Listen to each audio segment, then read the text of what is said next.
दोस्तों नमस्कार, कैसे हो आप लोग।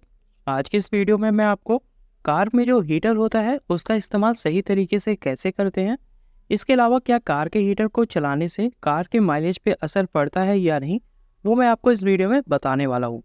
आपको ये वीडियो उन लोगों के साथ ज़रूर शेयर करनी है जो कार चलाना या तो सीख रहे हैं या वो सीखना चाहते हैं। चलिए स्टार्ट करते हैं वीडियो। तो ये वाला जो आप नॉब देख रहे हो या रेगुलेटर कहो, ये टेम्परेचर को कंट्रोल करने के लिए दिया जाता है।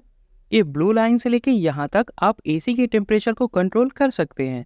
जब आप इसे ब्लू लाइन के ऊपर रखेंगे तो एसी बहुत ज़्यादा कूल कर देगा केबिन को, लेकिन जैसे ही आप इस पॉइंट से इस रेगुलेटर को आगे की तरफ घुमाएंगे तो जो हीटर है वो ऑन हो जाएगा और जो ब्लोअर फैन है वहाँ से आपको गर्म हवा आने लगेगी। सेम इसमें भी आपको ऊपर तरफ लाइन मिलेगी और नीचे जो रेड लाइन है वहाँ पे अगर आप रखते हैं तो ये जो बहुत ज़्यादा गर्म हवा आपको विंड से देखने को मिलेगी। जब भी आपको हीटर यूज करना है तो आपको ये स्लाइडिंग स्विच जो है ये फ्रेश एयर मोड की तरफ रखना है। इसमें दो मोड होते हैं, तो जब ये स्लाइडिंग स्विच इधर साइड होता है तो अंदर की जो कार की हवा होती है वही रिसर्कुलेट होती रहती है, लेकिन जब आप इधर कर देते हो तो बाहर की हवा अंदर आने लगती है। कुछ लोग इसको सेंटर पे रखना पसंद करते हैं, तो आपको मैं एक चीज़ बता देता हूँ।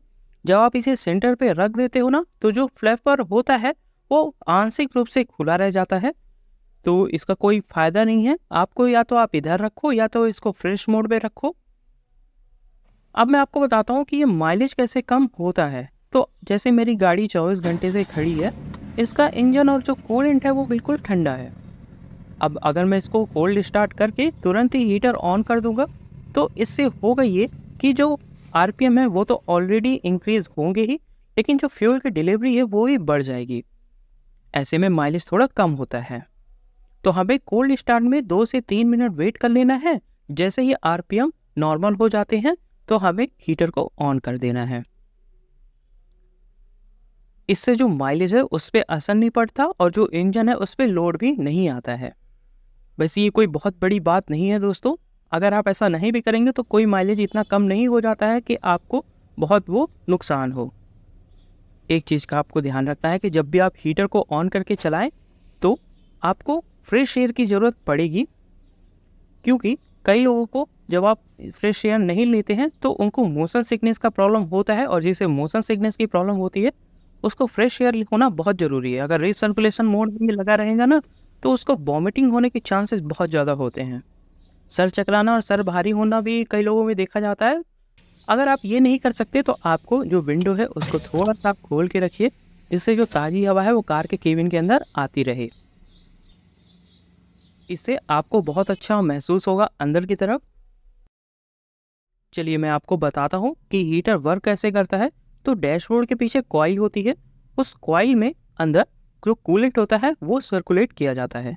कूलेंट जो होता है वो इंजन के टेम्परेचर को मेंटेन करके रखता है और बहुत ज़्यादा वो हीट हो जाता है। उसी कूलेंट को एक पाइप के थ्रू उस कॉइल के अंदर सर्कुलेट किया जाता है। आपको मैं वो पाइप दिखाता हूँ। यहाँ पे ये दो पाइप आप देख रहे हो। एक पाइप से गर्म कूलेंट कॉइल के अंदर जाता है, जैसे कि जो ब्लोअर फैन है वो जब हवा उस कॉइल से टकराती है तो गर्म हवा आपको विंड से देखने को मिलती है। अगर आपकी गाड़ी बहुत दिनों तक खड़ी रहती है, लंबे समय तक आप उसे पार करके रखते हैं, तो आपको बीच बीच में 15 से 20 मिनट के लिए एसी और हीटर दोनों को ऑन करके रखना चाहिए बारी बारी से। इससे लाइन के अंदर कोई भी मटेरियल आपका जाम नहीं होगा, क्योंकि ये पाइप जो होती है ये बहुत जल्दी ब्लॉक भी हो जाती है। और अगर आपने अपनी कार के अंदर कूलेंट की जगह पानी डाल रखा है, प्योर वाटर आपने डाल के रखा हुआ है, तो ये बहुत जल्दी रस्टिंग खा जाएंगी और ये बहुत जल्दी आपको मोटा खर्चा दे सकती हैं।